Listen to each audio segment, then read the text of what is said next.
प्यारे दोस्तों, ईद के दिन सुबह मिठाई बनाने में माँ फातिमा रज़ियल्लाहु ताला अन्हा बहुत ही मशगूल थी। आटा गूंदने और दूसरी तैयारियों में लगी हुई थी, क्योंकि सुबह ही सारे काम पूरे करने थे। दूसरी तरफ 800 साल के मासूम भाई हसन और हुसैन रज़ियल्लाहु ताला अन्हा अपना खेल छोड़कर माँ के पास आ गए। उनके मासूम लहजे में एक सवाल था, अम्मी आपको याद नहीं आज ईद है, जरा बाहर आकर देखिए तो सही। मोहल्ले के लड़के लड़कियां नए नए कपड़े पहनकर कितने खुश हो रहे हैं और हमने तो अभी तक नए कपड़े भी नहीं पहने। क्या इसका मतलब यह है कि हम आज ईद नहीं मनाएंगे?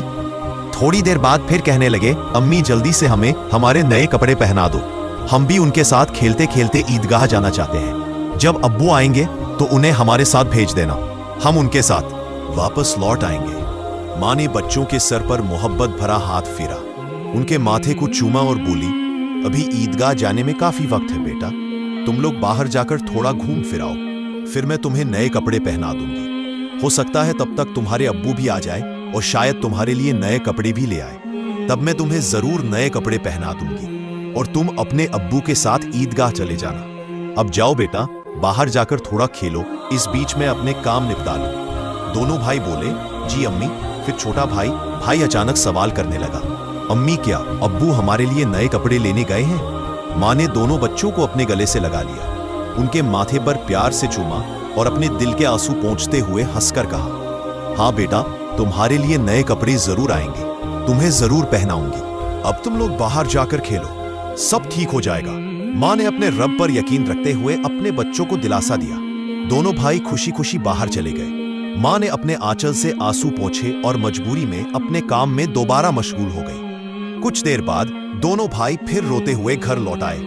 उन्होंने कहा, अम्मी वे लोग हमें अपने नए कपड़े दिखाकर चिढ़ा रहे हैं। वे कह रहे हैं, देखो तुम्हारे पास हमारे जैसे नए कपड़े नहीं हैं, अगर होते तो तुम उन्हें जरूर पहनते। वे कह रहे हैं कि हमारे अब्बू कैसे हैं जो ईद के दिन भी हमारे लिए नए कपड़े नहीं लाए। वे हमें ईदगाह चलने को कह रहे हैं और बोल रहे हैं, जल्दी से नए कपड़े पहनकर आओ अगर आना है। वे खजूर के पेड़ के नीचे खड़े हैं और हमारा इंतजार कर रहे हैं जब तक हम नए कपड़े पहनकर उनके साथ ना चले। अम्मी अब्बू अभी तक क्यों नहीं आए? अम्मी हमें जल्दी से नए कपड़े पहना दो ताकि हम उनके साथ ईदगाह जा सके। मासूम बच्चों की इस गुजारिश को सुनकर अम्मी अपने जज्बातों पर काबू नहीं रख सकी।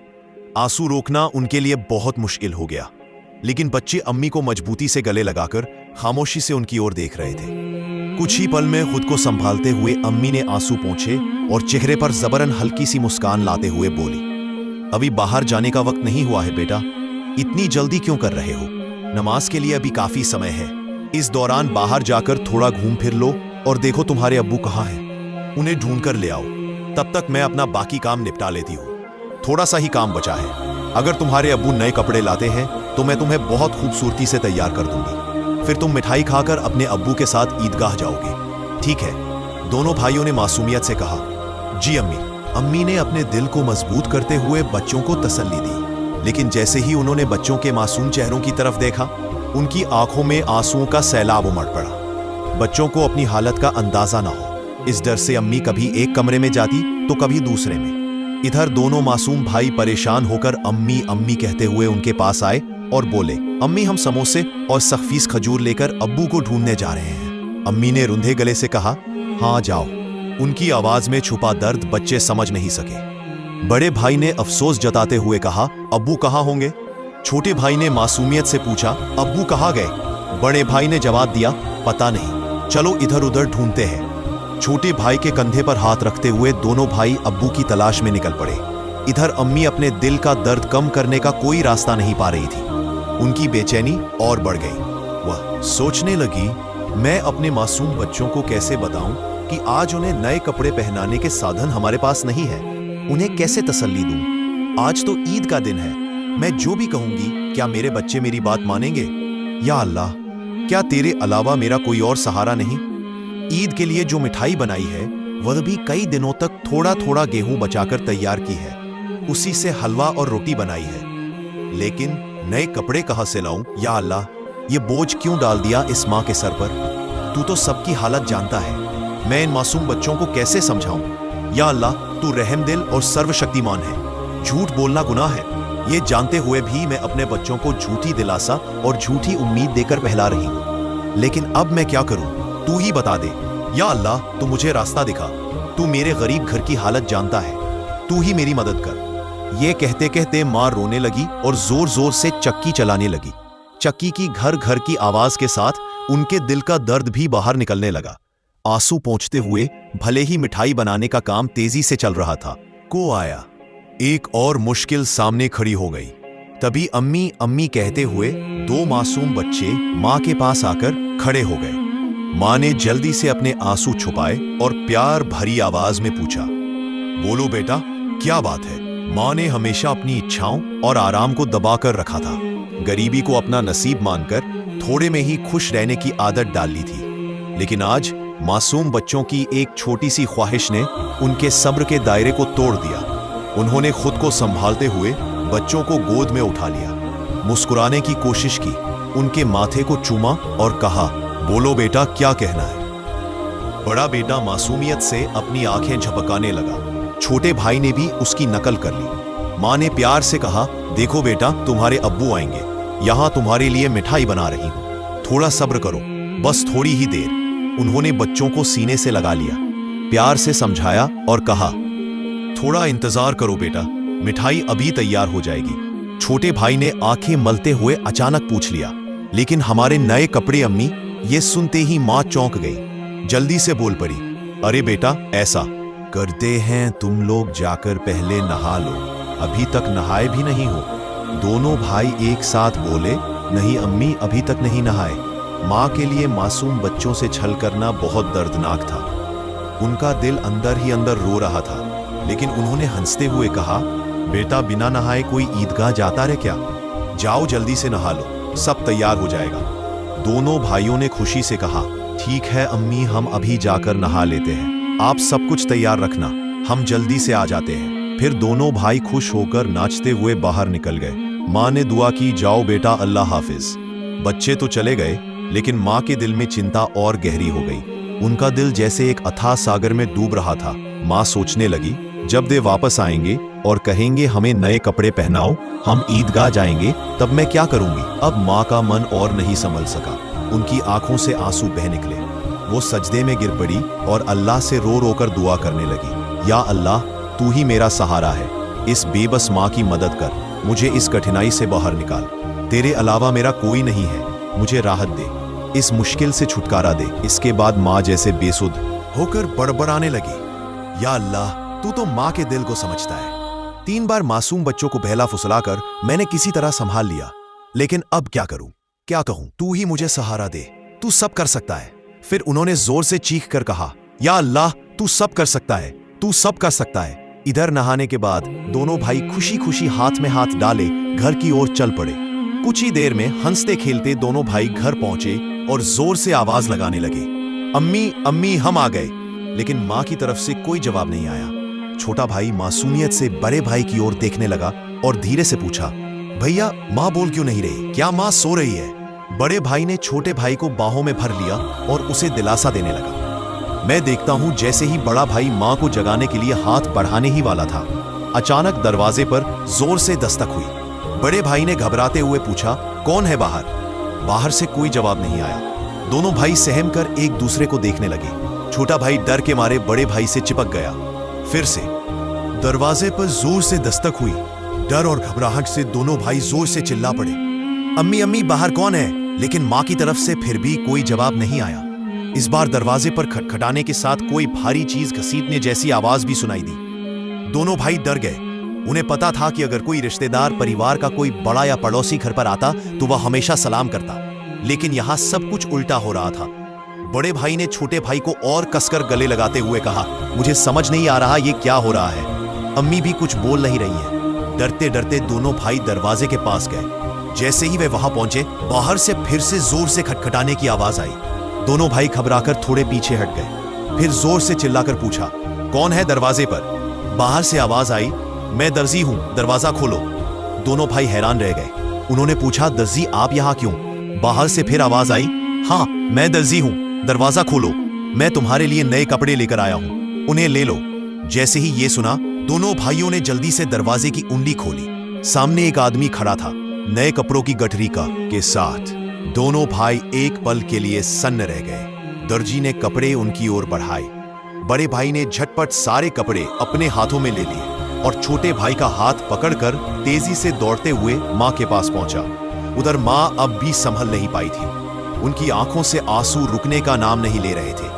अम्मी अम्मी देखो, बड़े भाई ने खुशी से चहकते हुए कहा, दर्जी हमारे लिए कितने सुंदर सुंदर नए कपड़े लेकर आया है। जल्दी से हमें कपड़े पहनाओ, हमें ईदगाह जाना है। बड़ी भाई की बात सुनते ही छोटा भाई भी उछल पड़ा। हाँ अम्मी जल्दी करो, अगर देर हो गई तो हमें नमाज का समय नहीं मिलेगा। मां यह सुनकर हैरान रह गई। कुछ पल तक बच्चों को टकटकी लगाए देखती रही, फिर उन्हें गले लगाकर फूट फूट कर रोने लगी। इसके तुरंत बाद उन्होंने बच्चों को छोड़ दिया और सीधे सजदे में गिर गई। या अल्लाह, तेरी मर्जी को कौन समझ सकता है। उन्हें तुरंत समझ में आ गया कि जो व्यक्ति दर्जी बनकर नए कपड़े लेकर आया था वह असल में दर्जी नहीं था। निश्चित ही वह अल्लाह के भेजे हुए फरिश्तों में से एक था।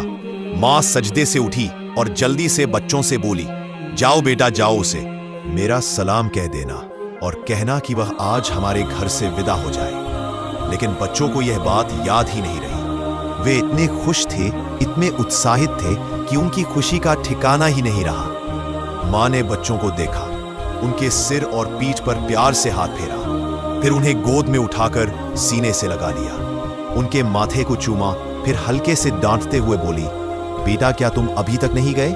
दर्जी साहब को क्या लगेगा? वो यह सोचेंगे कि इस घर के लोग कितने बदतमीज हैं। मेहमान बाहर दरवाजे पर खड़ा है और तुम यहां मस्ती कर रहे हो। तुम तो उन्हें भूल ही गए। यह तो बहुत बड़ी गलती है।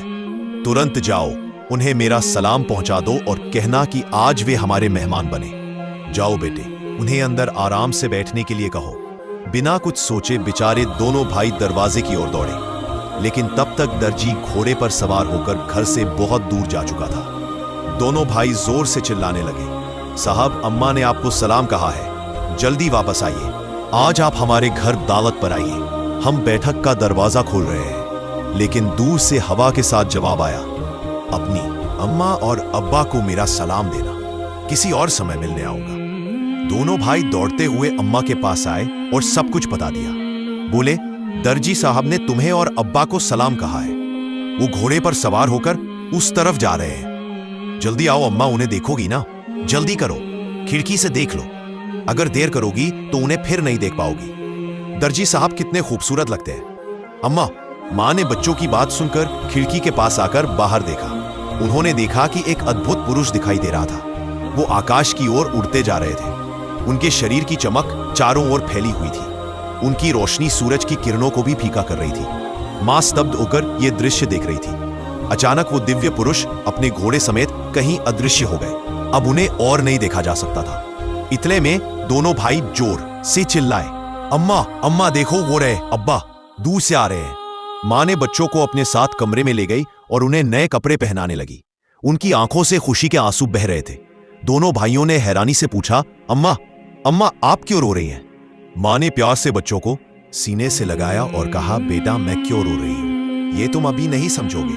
तुम्हारी उम्र भी इतनी नहीं हुई है, लेकिन आज से यह बात हमेशा याद रखना, एक पल के लिए भी अल्लाह ताला को भूलना मत। अल्लाह को हमेशा याद रखना।